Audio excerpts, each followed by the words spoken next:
Do it. People say that to me about my hair and so, don't they? It's like, oh, I really would like my hair red, but I don't. I go, do it. It's the thing, just do it. Hi, I'm Debi Marriott-Lavery, and I'm the Chief Executive of Magenta Living.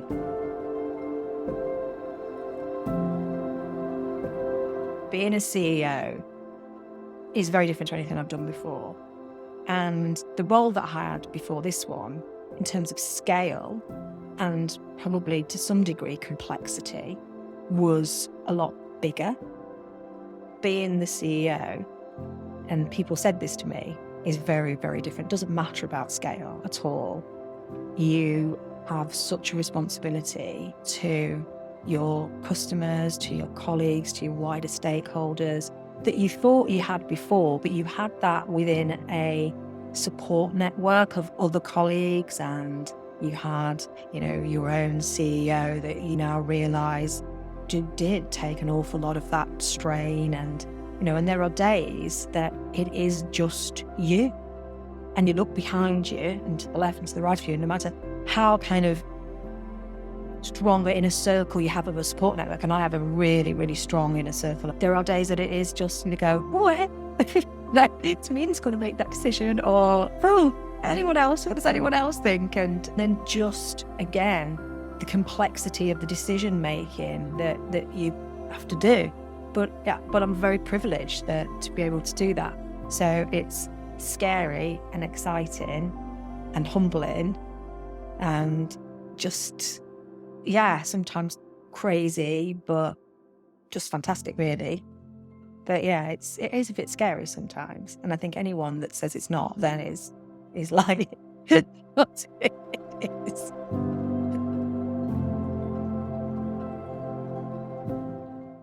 There's been lots of challenges. Most of them, I think, are internal. It's like your inner saboteur. I have a massive inner saboteur. And, you could describe it as that, or you could describe it as imposter syndrome, as many people do. And I think that it's always been, can I do it? I know my strengths. I know I'm very passionate. I know that I'm incredibly energetic. I know I'm bright, and I can join the dots up in terms of things that need to happen, and I can set strategies, and I can deliver, and I can transform businesses. But I've done that with teams of people, and it's not just been me. Building great teams has been probably the biggest thing that I've achieved. And then you think, can I do it again? And it is me that has to go out there and be the ambassador for that organisation, and it's my voice that people expect to hear. And what if I let people down? And what if I make the wrong decisions? And you can sort of stop yourself doing things if you let yourself. And I've learned over the years to deal with that inner saboteur. But I think it really is generally about being brave. For me, it was about being brave and sort of saying, would I look back and think, actually, I didn't fulfill my potential? Other people run, some people go to the gym, blah, blah, blah. This is the thing for me, is painting. So it's my meditation, my mindfulness, it's all of that.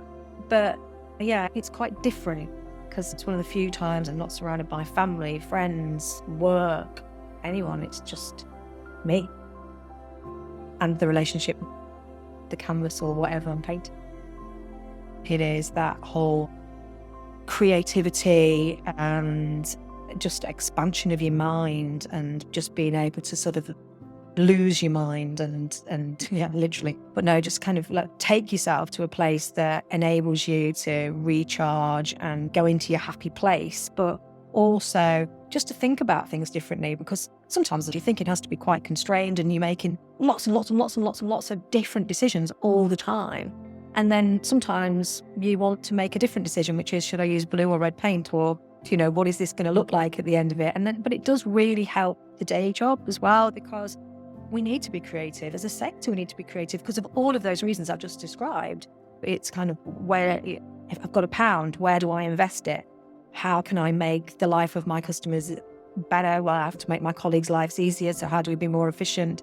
How do we kind of change the way that we work? How do we be creative in that sense? What can innovation bring us? How do we keep up with things that are happening in wider society? How do we make sure that we're ahead of the game? So all that's creative. But then sometimes it's just nice to sort of take yourself away with your canvas and just paint, for sure. I think culture is, in today's society, is one of those areas that, again, we talk a lot about. And is it the right culture? Is it good? What is culture? Diversity of thinking, what culturally, who are we as a nation? And when I got to Magenta, we said, right, what is the culture at Magenta? And we talked to colleagues about that and got their views of what they felt that the culture was. And some of it was great. There were some real positives. There's a lot of people who've been in the organisation a long time and are very, very dedicated to it. But a lot of colleagues said, we need to change this culture because we need to be more modern. And over the years, certain things had happened that meant that they'd had a direction of travel, that they'd reacted to different things. And I think some colleagues felt that there were missing opportunities and that they wanted to change the way that they thought about things or the way that they behaved, the way that they connected. There were a number of processes, procedures that were quite old-fashioned and that kind of created almost sort of a very hierarchical culture within the organisation, that some people felt that they didn't have a voice and that they weren't listened to. So we've done an awful lot to try and change that culture and just to kind of create this sort of familial, sort of family environment that's a lot less corporate, but a lot more customer-centric, and just getting people basically to do the right thing. And that's the sort of values that we've come up with as well, is that we don't want just anodyne, vanilla words that mean nothing. What we actually want is something that people can resonate with and that really makes a difference and that people can kind of hold on to. And the big thing that all colleagues said that they wanted to do was to do the right thing. And so that's the approach that we now have as an organisation, and we're enabling that and empowering that. And again, sometimes empowering can be an overused word, but we really do want to empower our people, and that's our customers as well as our colleagues. So that's the kind of the cultural change. And it probably doesn't sound huge, but it is for people. It is to kind of change their mindset and not have to ask permission constantly for things, or to feel that there may be that they're not allowed to do certain things. And it's breaking down those kind of those norms that have just become normalized. And but you've got a group of people there who really want to be part of that kind of revolutionary change, to just do the right thing. I'm sure a lot of organizations are going through similar. We're just going to have fun along the way, I think. I think if you aspire to do it, then just be clear on your motives of that and what you want to get out of it, what you think you can bring to it, the sectors that you would want to work in. And if you think that you can genuinely make a difference to organizations through building great teams and delivering great customer service and driving great outcomes and coming up with new creative ideas and business models and new products and services, and it's what you want to do, then absolutely go for it. Definitely. And just try and have some fun while you're doing it.